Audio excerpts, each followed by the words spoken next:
Jadi pertanyaan yang ditanyakan, di mana ramai di kalangan mahasiswa dan mahasiswi kita di Nusantara, secara khusus Indonesia, Malaysia, yang terpengaruh dengan pahaman salafi, yang terpengaruh dengan pahaman salafi, pahaman yang ekstrim, pahaman yang kesukaannya mengkafir-kafirkan, menyesatkan, atau mentabdi, mengatakan itu bid'ah, mengatakan itu sesat, dan juga dengan sebutan-sebutan yang seumpamanya min ahli dhalal, kuburiyim, dan dengan bahasa yang selalu mereka mendengarkan kepada kita. Jadi dengan pertanyaannya yang pada seketika dengan dosen-dosen di universitas-universitas, ternyata dengan mereka nampak seperti tidak punya power, atau juga tidak punya kemampuan, atau tidak punya kepakaran untuk meredakan suasana, baik itu dengan cara membuat perbandingan antara pandangan dengan pandangan, atau dengan menumpukan langsung, menumpangkan pendapat-pendapat yang ekstrim yang seketika berhadapan dengan argumentasi sahih dan juga dengan dalil-dalil yang kuat daripada ashabu al-madhahibil arba'ah.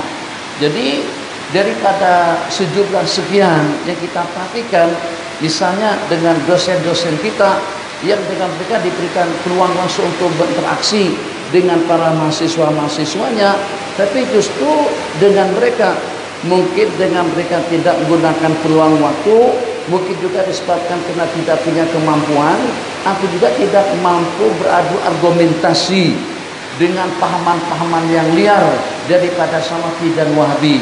Maka pertanyaan yang ditanyakan, kenapa ulama-ulama fikih kita, ulama-ulama pakar spesialis yang berkemampuan di kalangan ulama-ulama ma'had, di kalangan ulama-ulama pondok, itu tidak terjun untuk menjadi pensyarah, untuk menjadi dosen, untuk menjadi tenaga pengajar di perguruan-perguruan tinggi ini? Dengan pertanyaannya, harus Anda ketahui daripada mana dulu asal muasal adanya tetal, daripada mana dulu asal muasal adanya tetal. Apakah tetal daripada bakalarius dengan BI dengan MA kemudian dengan PSD, itu ternyata daripada Islam atau juga daripada agama kita? Dengan jawabannya tidak. Ini diantara daripada rancangan musuh-musuh Islam agar dapat membatasi keilmuan kita orang-orang Islam, yang pada itu dengan mereka setelah mendapatkan satu jenjang pendidikan, mendapatkan gelaran sebagai LC, mendapatkan gelar dengan MA, mendapatkan gelaran sebagai doktor, profesor, maka dengan mereka merasa mereka sudah berada fil qimmah, berada pada puncak keilmuan, yang sepertinya dengan mereka sudah layak untuk dikatakan al-imam, sudah layak untuk dikatakan al-alama, sudah layak untuk dikatakan al-musnid, al-faqih, ad-darraka, atau juga dengan bahasa-bahasa yang seumpamanya. Mereka katakan seperti itu. Makanya dengan kita justru dikejutkan oleh orang-orang yang ada gelaran profesor, doktor, itu justru lebih berani dalam mengatakan atau dalam memperkatakan tentang hukum hakam tanpa dikaji dan juga tanpa diselidiki oleh mereka. Kumpulan yang paling berani dalam mengeluarkan statement, dalam mengeluarkan fatwa, kumpulan yang Nabi kita sebutkan di dalam hadis, ajra'ukum 'alal fatwa ajra'ukum 'ala nari jahannam. Orang yang paling berani dalam berfatwa itulah kumpulan yang paling berani untuk mencampakkan diri ke dalam neraka jahanam, waliyadzubillah. Ini diantara daripada ciri khas atau diantara daripada kriteria buruk di kalangan mereka gelaran yang diberikan tadi itu. Mereka merasa sudah berada fil qimmah, sudah berada dalam kemuncak dunia ilmu, yang sehingga mereka berani untuk memfatwakan, untuk mengatakan menurut gue, menurut saya, menurut aku, siapa sompian dengan fatwa dan juga dengan pandangan seperti itu. Nah, jadi dengan ketergiuran dan juga dengan kekaguman kita di masyarakat, yang seketika yang namanya ilmu itu kalau dengan PSD, Yang namanya keilmuan itu kalau dengan tetang. Yang namanya alim kalau seandainya dengan dia ada MA, ada PhD-nya.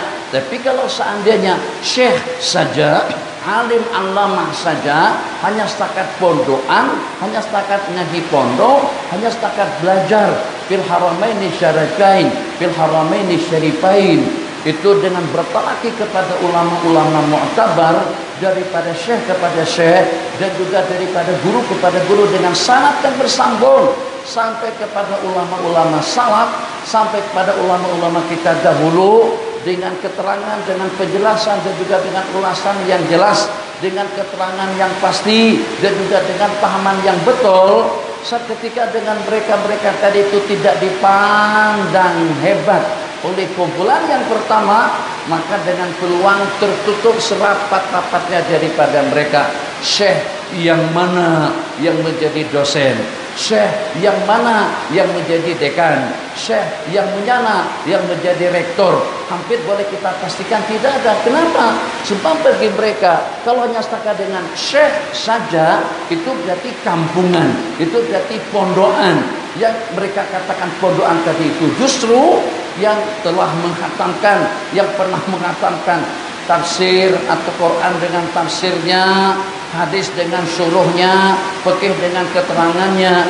Jadi karena mentalitas daripada masyarakat yang tertanam di dalam benak hati orang ramai, kalau tidak PhD berarti tidak alim, kalau tidak PhD berarti tidak pakar, kalau tidak PhD berarti tidak layak untuk berbicara, kalau tidak PhD tidak patut untuk menjadi mufti atau juga sebagai ketua mufti.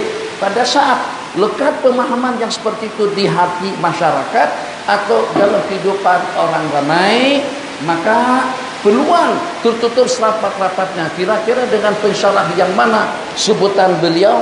Al-alim, al-allama, al-syekh, ad-darraka, ternyata diberikan peluang untuk mengajar. Kecuali kalau dibalik daripada syekh tentu ada doktornya. Bisa seperti Syekh Muhammad Ali Al-Maliki, ada doktor profesornya. Bisa seperti dengan Profesor Dr. Abdul Halim Mahmud, ada doktornya. Banyak juga dengan ulama-ulama kita yang merangkap antara gelar asyik dengan gelar ad-doktor. Kenapa? Dengan mereka harus membuat tesis atau skripsi atau juga dengan risalah untuk mendapatkan gelaran tersebut. Karena mereka tahu kita tidak akan tepat dalam dunia universitas kecuali kalau kita ada gelar. Ini diantara daripada asbab atau asbab utama kita. Buya Hamka, Profesor Dr. beliau daripada mana saja. Dengan Syekhana Syekh Mutawalli Sya'rawi, kira-kira gelaran doktor profesor daripada mana? Syekh Abdul Wahid, ramai para masyayikh kami di Mesir. Qurannya di sini, tafsirnya di sini, fikihnya di sini. Syekhuna Syekh Ismail Usman Zain Al-Yamani itu hafal kitab Minhaj, hafal kitab Zubat, hafal Ar-Rahabiyah, hafal Al-Fiya Ibni Malik. 10 macam, berpuluh-puluh macam kitab yang dihafal oleh mereka. Tidak perlu kitab, justru kitab yang berjalan. Tidak lebih dengan kita kalau clear membawa netbook, atau juga membawa MP3, atau juga membawa tape ke sana dan kemari untuk kita cari maklumat-maklumat yang kita perlukan. Justru otak mereka itu sudah jadi laptop. Otak mereka itu sudah jadi komputer. Kemana saja dengan mereka pergi, terserah. Kamu bertanya tentang apa? Apakah tas'al anit tasawuf? Kita bertanya tentang tasawuf, kita bertanya tentang fikih, kita bertanya tentang hadis, kita bertanya tentang tafsir. Ternyata mereka mempunyai khalfiyah, mempunyai latar belakang yang sanggup untuk memberikan keterangan dan penjelasan kepada umat dan juga kepada masyarakat. Jadi dengan kita nak menuding jari kepada siapa yang salah dan siapa yang betul, yang pada suatu ketika daripada pihak masyarakat beranggapan seperti itu, ilmu kalau padaku dengan kita mengaji di Al-Azhar, ilmu kalau padaku dengan kita lepasan daripada universitas, tapi macam tidak dikatakan alim, macam tidak dikatakan berilmu. Kalau padaku dengan kita bertalaki dengan para masyayikh, daripada kulit ke kulit dengan keilmuan yang lebih mantap dan juga dengan pahaman yang lebih pasti. Kalau tidak pasti pun secara zon lebih meyakinkan kita berbanding ilmu yang dinukil atau juga yang dikongsikan oleh orientalis yang pada suatu ketika diktat dengan diktatnya, coplean dengan copleannya, itu ilmu yang kita dapatkan pada dengan kita di university. Abi pernah kuliah 4 tahun, Abi pernah mengikuti program S2 dalam beberapa waktu, di mana sistem perkuliahan bukan seperti dengan sistem pondok, tidak lebih daripada cedok sana, cedok sini, ambil sana, ambil sini. Insya Allah dari sejumlah sekian buku mu'allafat yang ditulis oleh para masyayikh kita, salah satu daripada karangan-karangan yang mereka tulis itu sudah layak untuk mereka mendapatkan gelar sebagai doktor, profesor bahkan. Tapi itulah karena dengan dunia yang mendirikan mereka, sehingga mereka tidak dilihat secara serius, dan juga dengan keilmuan mereka tidak dipandang. Di samping juga pada masa yang sama daripada pihak masyarakat pun juga banyak yang berpandangan seperti itu. Hadza wabillahi taufiq.